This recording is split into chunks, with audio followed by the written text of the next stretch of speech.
from Star TV. Welcome to Talk to Malik Jones. And who is talking to me today?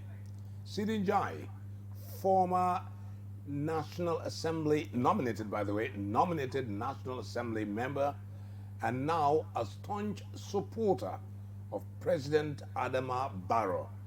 Seedy Njie, welcome to Talk to Malik Jones. Thank you very much, Malik. Good evening, and good evening to all viewers and those following online. Great to have you on the show, Seedy. Yes, same here. Pleasure having you. I'm honored to be here, and I want to thank you and thank all those who are watching right now and would want to be with us in the next 1 hour. The name Seedy Njie is not strange here in the Gambia. Seedy Njie was, like I said, former nominated member of the National Assembly. He served very briefly as Minister of Communications in the last days of Jammeh. And at the exit of Jammeh, Seedy Njie, I'm going to Seedy Njie, my mentor in football commentary. Seedy Njie pledged his support to President Adama Barrow, moving away from the APRC to President Adama Barrow. What was the reason? Yeah, thank you very much, Malik.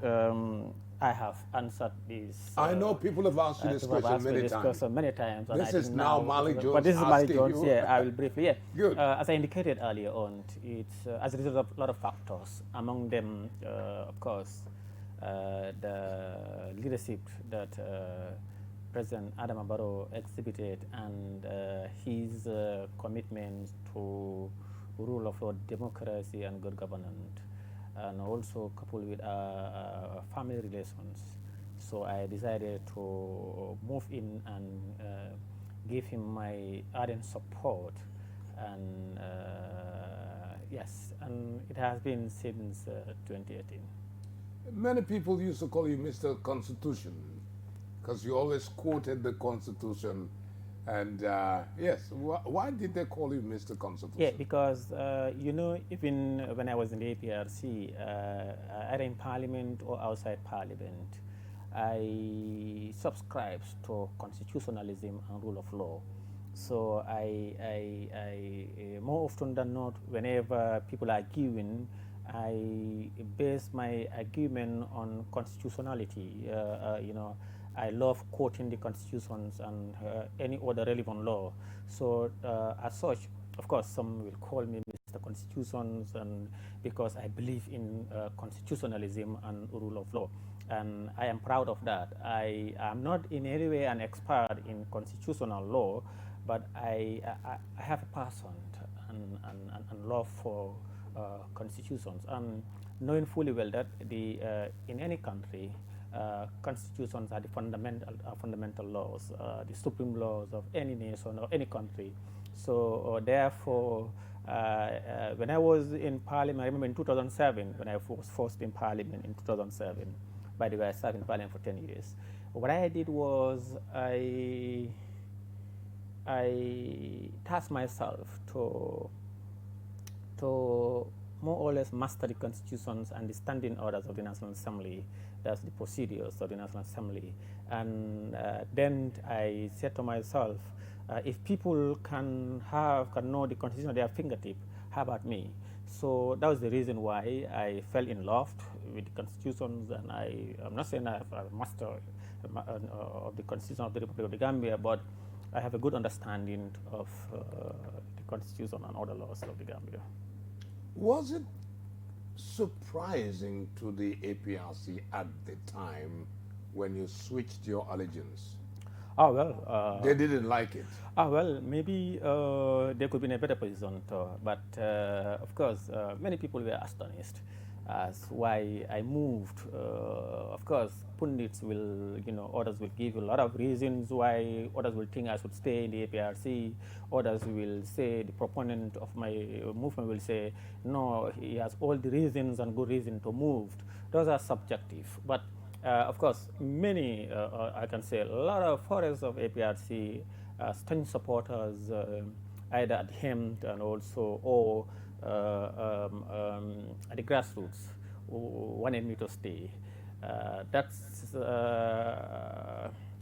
console me. That shows that probably people believe that I live or I've been equal to the task, and as such they wanted me to continue with them, while others also want me to join them. So apparently there are also other people who also approach me, other political parties, to join them. But that shows that even though probably Does that mean that you're a political heavyweight? I am. I am. Good to hear that. And Barrow will definitely benefit from your allegiance to him. Yes, he has been benefiting, and it is there for everybody to see.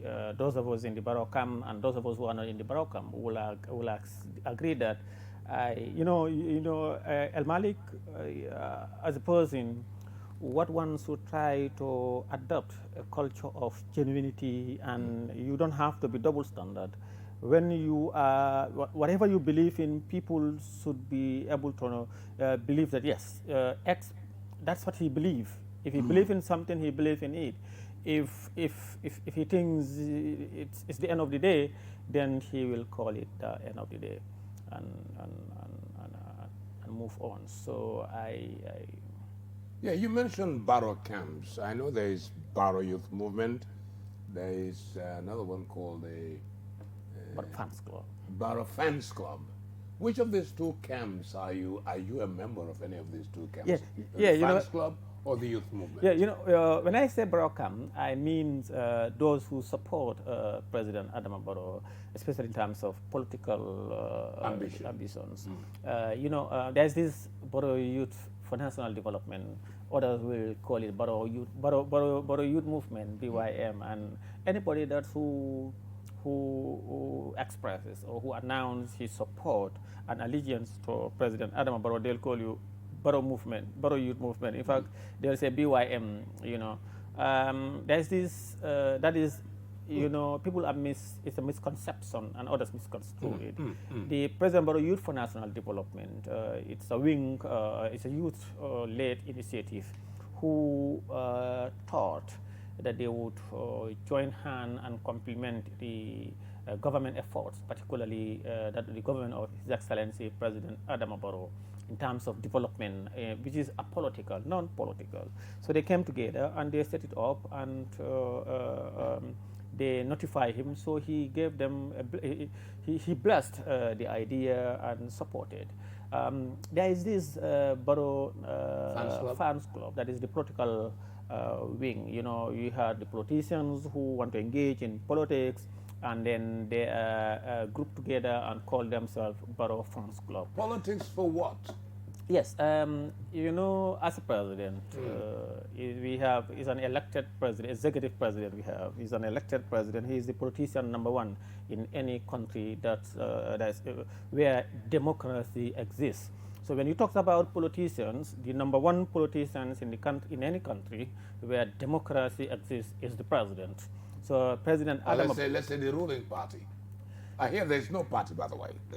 That's why I said there is no party. That's why I say president. You remember in Mali also, there's a coalition government that has disintegrated. Yes. That has broken into pieces. Yes. North going north, south going south, east going south, east and west going west. And President Barrow is just fortunate to have been the one that has been elected by the people in their caucus, and he was able to become the president of the Republic of the Gambia. Am I clear on that? Yeah. That's why clear. That's why I said the president of any nation. You remember even Mali, Amadou Mani Touré, who was an independent president for, I think, 2 terms or so. Very well. So either you lead a party and you are elected into the highest office in a country, or you stand as an independent candidate, in this case as President Adama Barrow.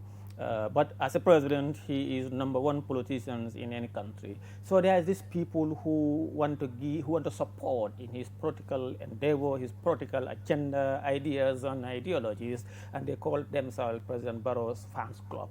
And the icons, the other politicians who are not youth, by the way, they belong to that camp. detached from the President Barrow Youth for National Development, that is development-oriented youth organizations devoid of politics. Okay. I would not want to judge or make a yardstick to say President Barrow has achieved this between 2016 to 2019. But I think the president started work in 2017, 2 years now. What can you pinpoint and say that this is what President Adama Barrow has achieved vis-a-vis towards the NDP, the National Development Plan? Thank you very much, Malik. Numerous. I can spend the next 1 hour. Oh, you have the whole 24 hours. The next 24 hours to enumerate. Be my guest. Thank you very much, El Malik.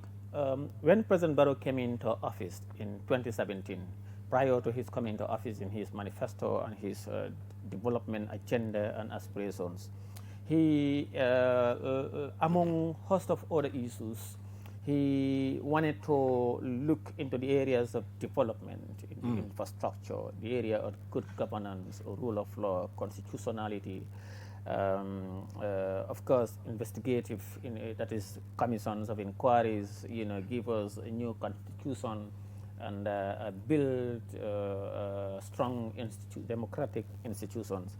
El Malik. That is the good governance. No, I'm coming. I'm just highlighting. All right. Okay. Now, El Malik, when he came in as part of the national development agenda, development plan, and staff of his government resolve in getting robust, responsive, and responsible civil service. That is civil service reformed. And when he did, his desire was to give Gambians enough pay and to give them pay rise. And as we speak today, it is there for every civil servant and every pensioner that His Excellency President Adama Barrow have increased salaries of civil servants by 50%. Well, hold it there, before we move on to that. There was a time when the Minister of Finance at the time, who was from the United Democratic Party, said that it was not sustainable for the Gambia civil service to have that pay rise. How did you make it? For me, I think that was political. It was a political game. When me and my brothers and sisters and you yourself could benefit from it, and why should they say that it's not sustainable? Because they don't want us to get that because money. They never wanted. Oh, by the way, I'm not part of it. Because they never wanted the Gambians to appreciate and acknowledge that gigantic achievement of President Barrow of increasing civil service salary by 50%. There are a lot of pundits. Others will tell you it's sustainable, others will say it's not sustainable, then others will tell you the IMF, For me, as a sovereign citizen, I wouldn't be a leader of my country and I wouldn't be a civil servant or a public official. I want to tell you that somebody from somewhere else came to my office in the names of International Monetary Fund to monitor me and telling me you can't increase. This was Seedy Njie, by the way, and I now remember his name. He was the Minister of Finance at the time. Amadou Sane. Amadou Sane, right. You're telling me the IMF and also telling this cannot. Okay, now we are in the 9th month now. Since the pay rise. Since the pay rise. We've not seen in any week or any month where civil servants or pensioners complain that they couldn't get their salary for a month or 2 months or so. I cannot fathom that agreement that is not sustainable. But President Adama Barrow gave us 50% pay rise, unprecedented. He gave pensioners 100% pay rise.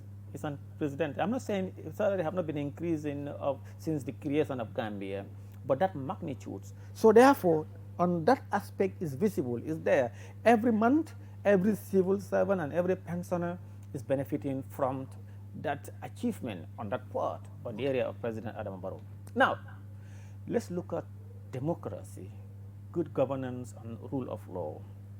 When he came, there are a lot of pundits or so-called or proponents of democracy and good governance were accusing our government of not liberal, of not democratic, we have no respect for civil liberties, democracy, rule of law, and level playing field for political parties. Now, when President Adama Barrow came in, now the members of the media, nobody can dispute the fact that media houses are free.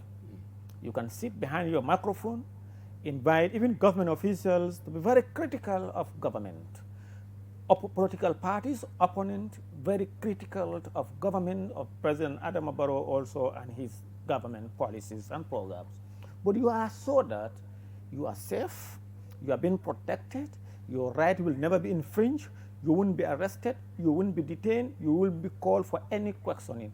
And the one criticizing, either objectively or destructively, is also assured that he is hiding behind a cloud of freedom of expression and assembly as ensured, assured, and protected and given by President Adama Barrow and his government. There's been political will to ensure that every individual exercise his rights, his democratic rights as they relate and as insofar they are not in conflict with law. That has been achieved. In part, since then also we have not seen, there have never been any either instruction or executive directive to close any media house. That's been achieved. Now, other activists, in the names of liberties, their right to protest, right for peaceful demonstration without assembly, without arm. We've seen a lot of people engage in protest, and they've been given permit and protected by the officials of the Gambia Police Force. That's in part. Still on the area of institutional reform and building strong and vibrant institutions. President Adama Barrow promised that he's going to reform the security sector, the Army, the police, and the National Intelligence Services, National Intelligence Agency, the NIA. Now since the SIS, State Intelligence Service. Yeah, the National Intelligence Agency, yes. No, that one is defunct. Oh, now it's SIS. I'm not sure whether it have gone. Now it's SIS. I'm not sure whether it have gone to Parliament, but anyway, the National Intelligence Agency, since 2017 to date, they have not made any arrests. They have not effected any arrest. They are concentrating on their constitutional mandate of intelligence gatherings, analysis, and production. We've been accused of holding officials or Gambians in the National Intelligence Agency for days, weeks, months, and years. And that has been since 2017 to now. They have not. Are you so sure that the SIS has not arrested anybody? From my knowledge and for public knowledge, I have not read since 2017. I have not read any media. They might arrest somebody and the media doesn't know about it. I have not read any. Anyway. I have not read any, or I have not seen anybody, either in the media, print or electronic, where people complaints of being arrested by the national operative of the National Intelligence Agency. Okay. And the Gambia Police Force, since 2017 to now, they have endeavored to ensure that they respect the constitutional provisions of not detain somebody more beyond 24 hours. And that thing, we've been... Beyond 72. They can detain. Yeah, beyond 72 since 2017, we've not seen scenarios or cases in which Gambians have been detained for beyond 72 hours without being charged, you know. So we have not seen that also. And we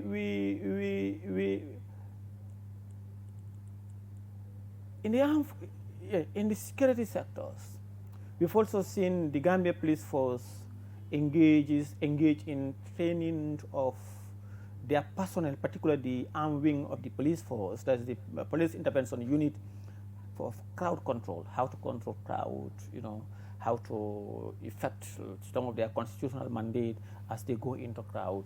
In short, the security sector reform is in place.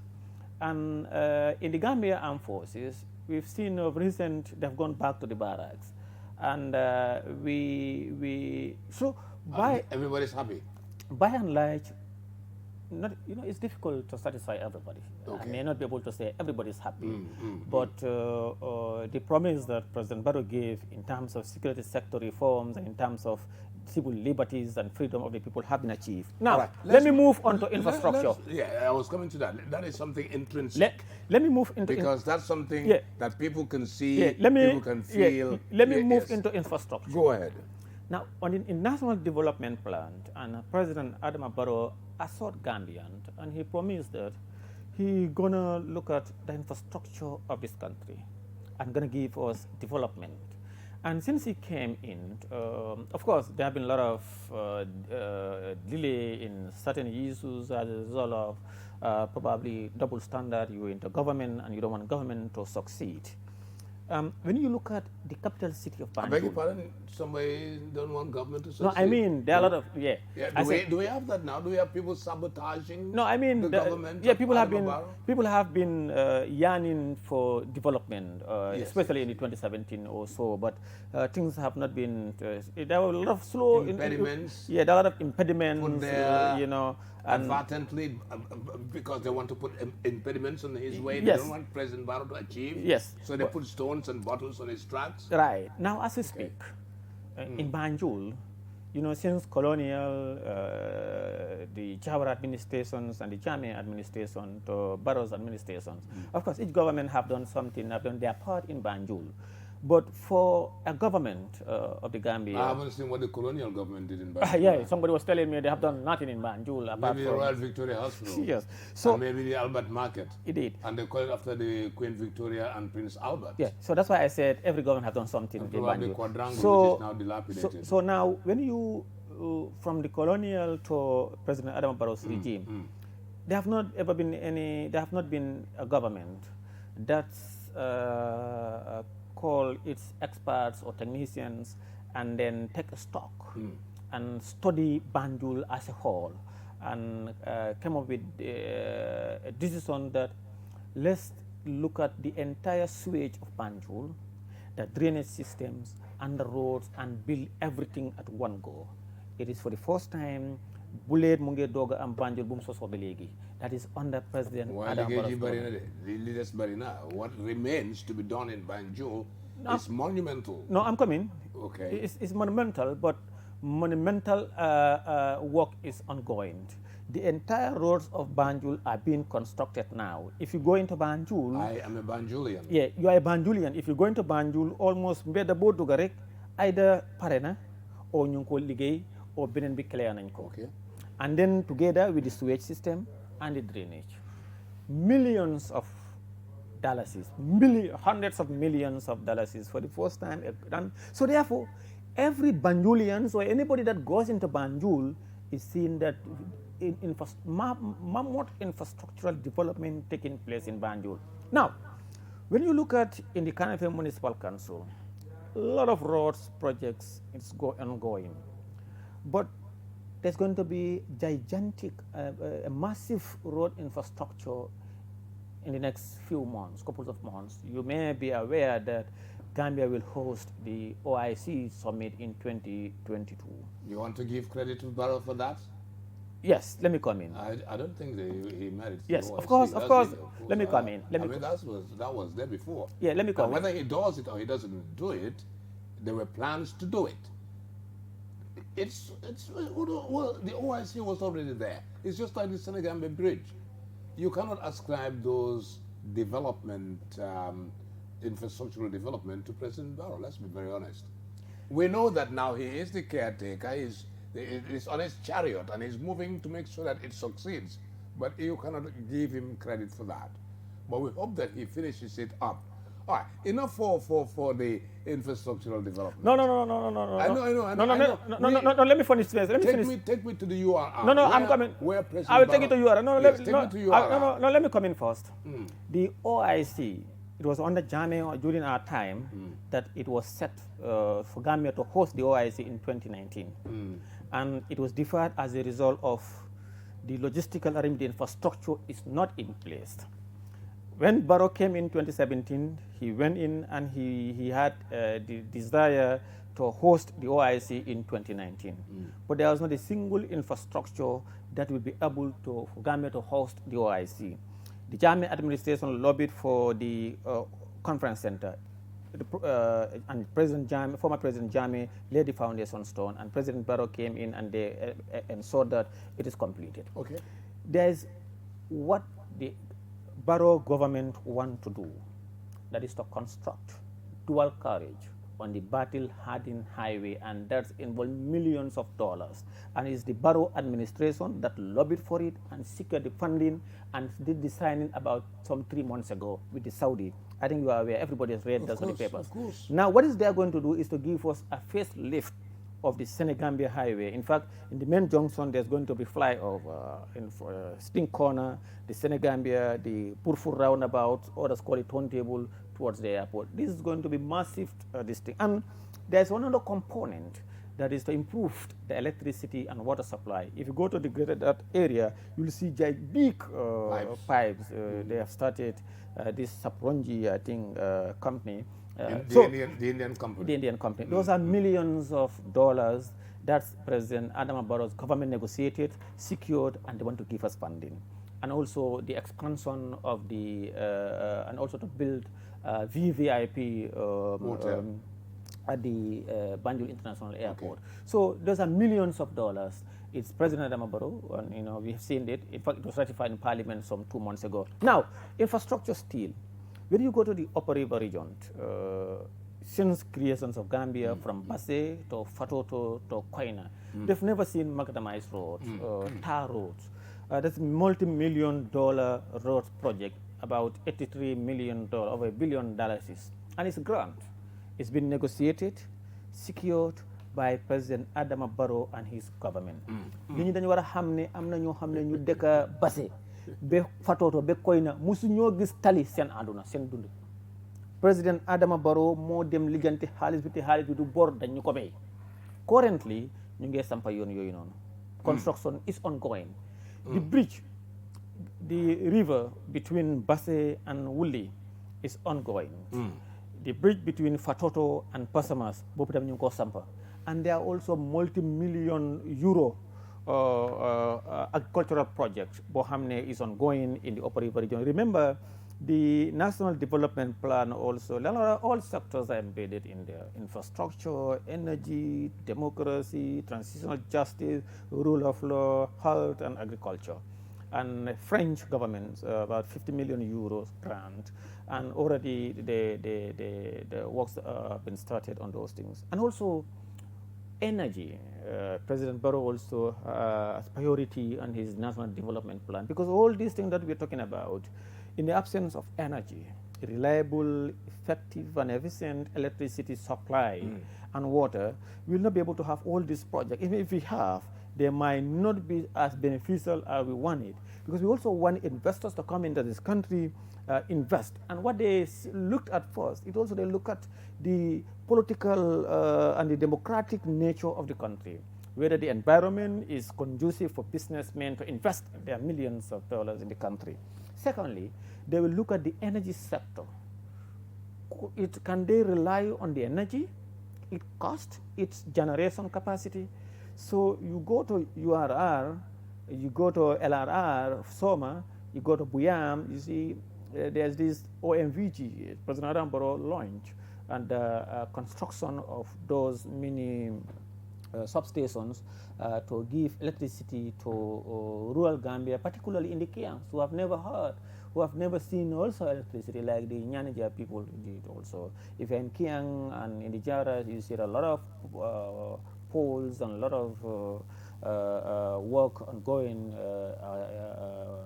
in the area of electricity. And when you go to almost each constituency in this country, most of them, especially the feeder roads, constructions are going. These are the things that many people are not highlighting, but it's there. They are physical. What President Adama Barrow achieved over the years is there for everybody to see.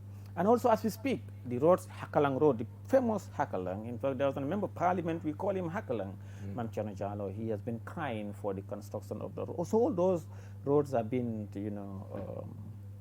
All right, let me take you to President Barrow's political ambition. Does he have one?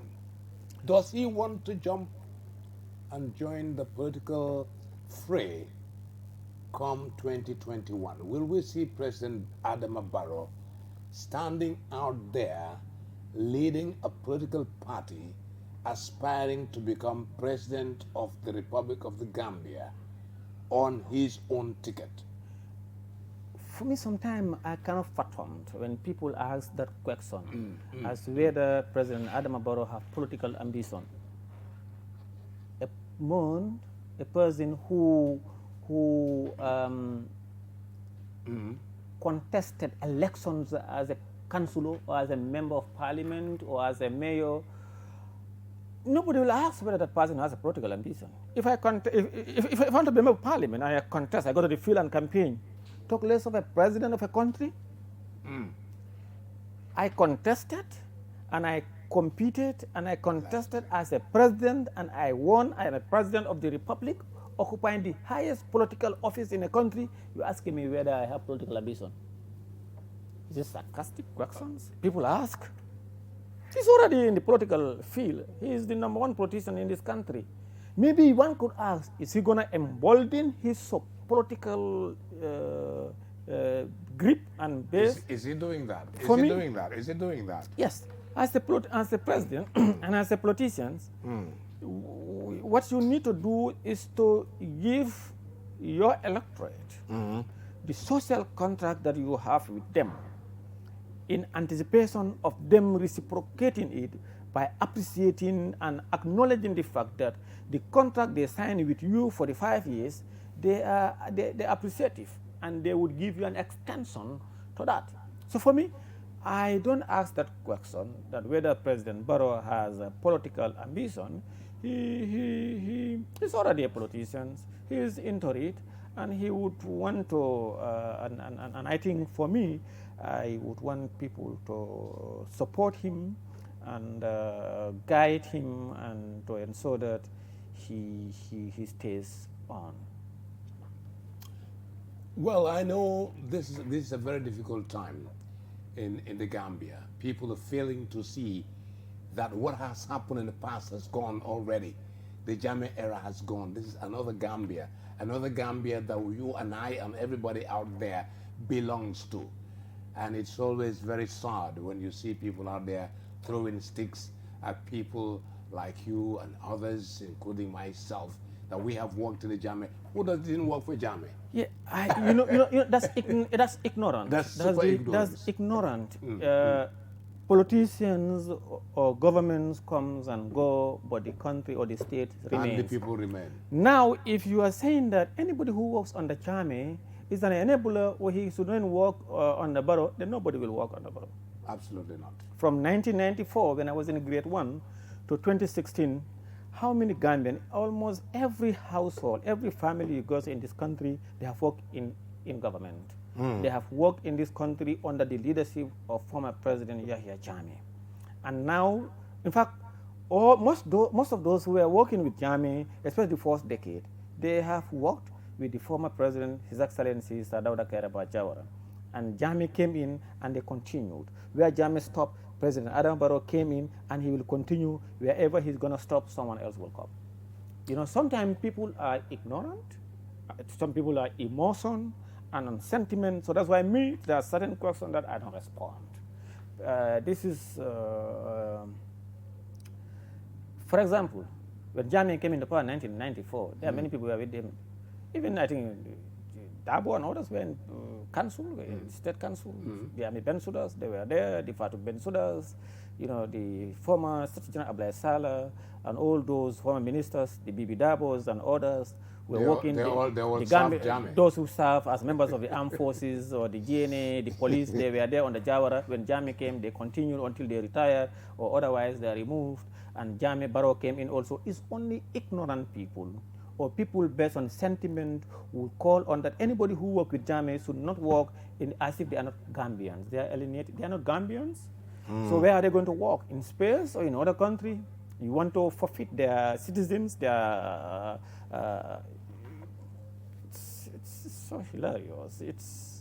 It's only people who are myopic in thinking and who have no idea about the modus operandi of government and governance, and who don't have an iota of understanding of politics and diplomacy in this country. Let me take you to one thing which I find very, very, very bad at the moment as far as the country's security is concerned.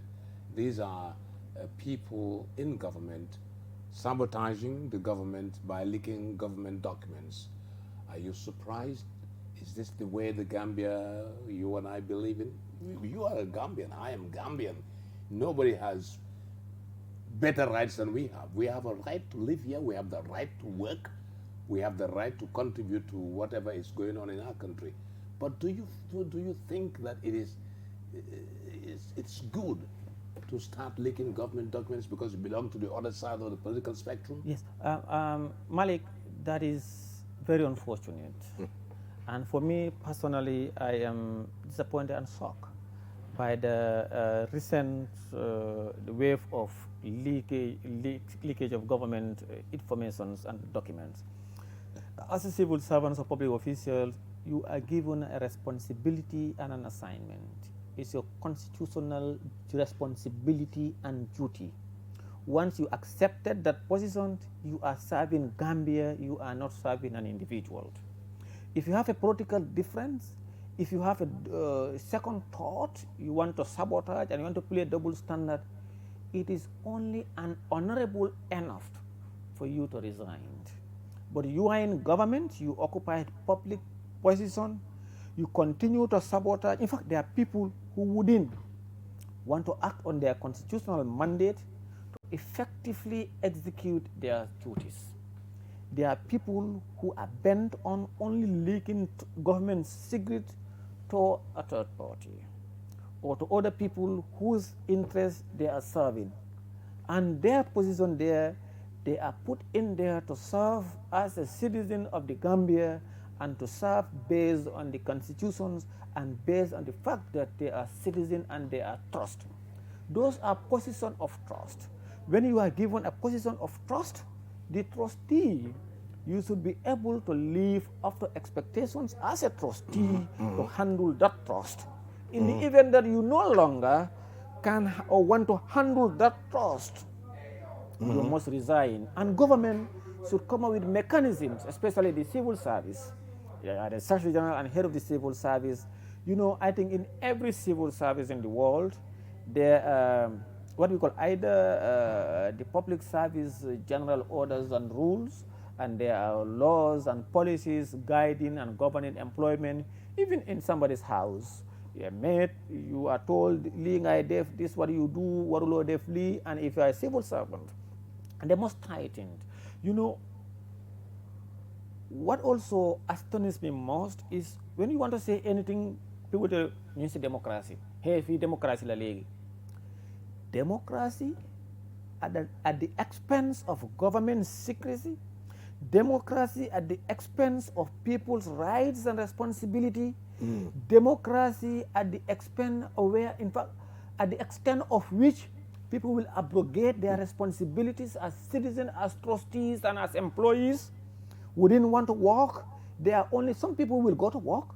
The only thing they're interested in is putting am lo hamne harama likle so that ki mu am gache. I think government should look into that case, those cases, to put disciplinary measures against people so that we're able to concentrate on our work and then for the benefit of these nations. The way it is going, if the situation is not arrested, it's not under control, it might lead to an unfortunate situation. Let me take you to the President's State of the Nation address. I see there were a lot of people sleeping inside, dozing. I wouldn't say they were sleeping on social media. Some people were dozing off.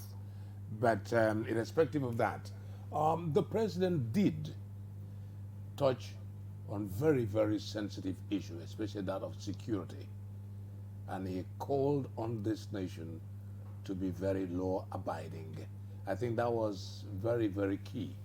Yeah, you see, I used to tell people, for me, to be honest, let me use this opportunity to congratulate President Adama Barrow for the State of the Nation address.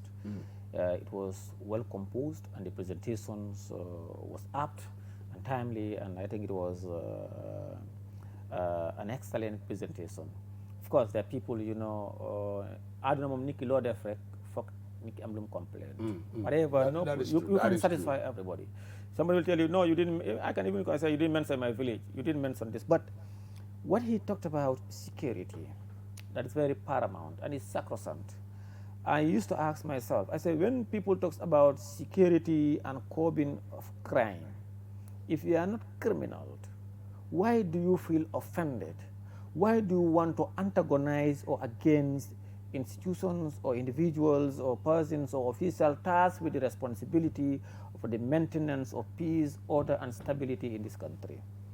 He made a very touching statement. He indicated that whatever our differences are, the peace and stability and security of this country should be everybody's business.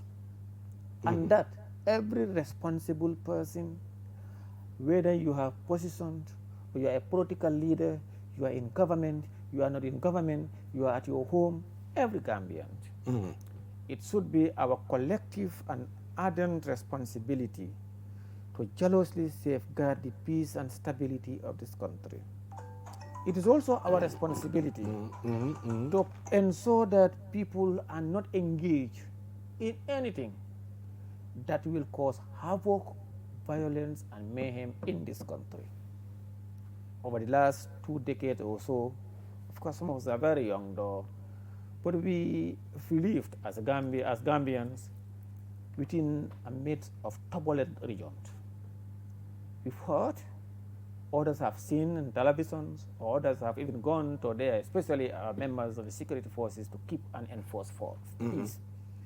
You've seen Casamas, Liberia, Sierra Leone, Guinea, Bissau, Guinea Conakry, and other countries within the sub-region. What war could do to the destructions, the devastations, and the havoc. So therefore, and all that started with some of these unaccepted and barbaric violence and criminal behaviors. So it should be our collective responsibility to join hands with government. We are not doing it for President Adama Barrow or for you or for Seedy Njie or for Halifa or for OJ or for Tombong Jatta or for Lawyer Dabo or for Mama Kande or for Bachili or for any other person. We are doing it for ourselves. There's peace and stability, we'll go home and sleep. We'll go to the mosque. So therefore, that part of the president's statement, all of us should take ownership of it and act. I want to say that if I'm in the diaspora or if I'm in my house comfortably and trying to seduce you, induce you, and want to use you to cast venom on people, to use you also to create violence in this country, may Allah forbid. No responsible person should accept that. It's not for president. Seedy, let me take you to another contentious issue.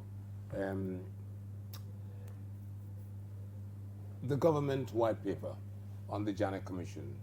A lot of noise is being made, or has been made already, about the government dishing out selective justice, prosecuting, or I wouldn't say prosecuting, it hasn't prosecuted anybody so far, but some people are disadvantaged whilst others are on an advantage position. People that people thought should also be incriminated, or in fact incriminated, but given a, shall I say, I won't call it pardon, but the president on the other cheek. Thank you very much, Malik. Unfortunately, I have not read the report, the Janet Commission report. I read the white paper though. I may not be able to have a conclusive opinion on those things. But what I saw on the white paper, I read everything. I have the white paper. I saw, for example, people talk about the chief of protocol.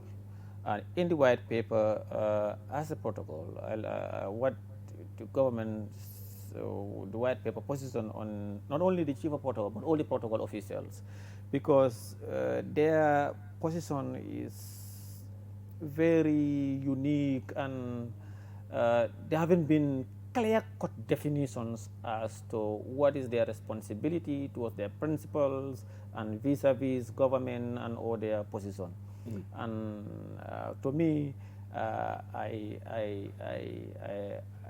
to be honest with you, I subscribe to that. I read that. I have not read what they have done, what is the crimes, or not crime, what is the alleged offenses they have done to, as per the Njie Commission report, because I have not read the report. So I will not be able to give my position on that. All right, I have seen other people also, to be honest with you, maybe we can leave it for another day. All right, one last question. Time is really against us. And what is your message to those calling for President Barrow to step down after 3 years? My message is very simple. You know, I remember at the time, maybe in the introduction, people were calling me Mr. Constitution. We were, at APRC at the time, we believe in constitutional provision. And now that I cannot in any way, I can only call on every Gambian to respect rule of law, democracy, and good governance. And this country, our constitution is the supreme law of the nation. That anybody who engages in subversion or abrogation of the constitution tantamount to coup d'etat. And that is treason. That is treason. Anybody, people have right. President Barrow has given people the constitutional mandate and their civic, and he has assured them of their right to exercise their civil liberties. But anybody who is engaged in forcing the president to step down in December, I would want to urge that they rethink. They think twice and how they want to do it. Because if you say he must step down by force, that means you have already started an enterprise of illegality. An enterprise of illegality, and it's in conflict with the law. I advise that people also have the right to say, Malik Jones, resign. But that is it. I can only tell you resign. If you don't resign, I cannot force you. You can't. If I want to force you, I am going to be in conflict with the law. You have the right. I also have equally same right or even more rights. And remember, President Adama Barrow is elected to serve a period of 5 years. If you want him to step down, you are calling for trouble. For example. So therefore, I think we need to, all of us, take the bull by the horn and be responsible enough and to call a spade a spade. For me, when I was in APRC, even before I resigned, when I returned from Equatorial Guinea, there was an interview I was asked about the 3-year, 5 years. I said, for me, President Adama Barrow is elected. I was APRC spokesperson at the time. I said, he was elected to serve a period of 5 years. So for me, I think he should serve for 5 years. But if he wants, he can resign. But nobody can force him to resign. And in fact, in that interview, somebody was saying that they'll go to parliament and this. I said, it is unconstitutional. It's ultra vires for the National Assembly to enact a law and to force a president to step down based on there was an agreement, gentleman agreement. I said, no, it cannot be in the National Assembly. They cannot table it. So therefore, then he should serve for a period of 5 years. Then, it will be up to the Gambian, as President Barrow indicated. It's the Gambian people who will decide whom they are going to elect. And if President Barrow served and fulfilled the social contract he had with them, they will elect him. So anybody who wants to be a president in the name of God and peace should wait for 2021. 2021, who do we announce as President of the Republic of the Gambia? It's up to the Gambian people, but I want them to announce President Adama Barrow. Seedy Njie, it's been a pleasure to have you and talk to Malik Jones. Thank you. Very optimistic. Thank you so much. Thank you very much. That was my guest today in the program, Talk to Malik Jones, Seedy Njie. And we hope you enjoyed our interview. Those of you following us on Facebook, thank you for your comments. positive and negative as well as we receive them. But that's democracy. From me, Malik Jones, bye-bye.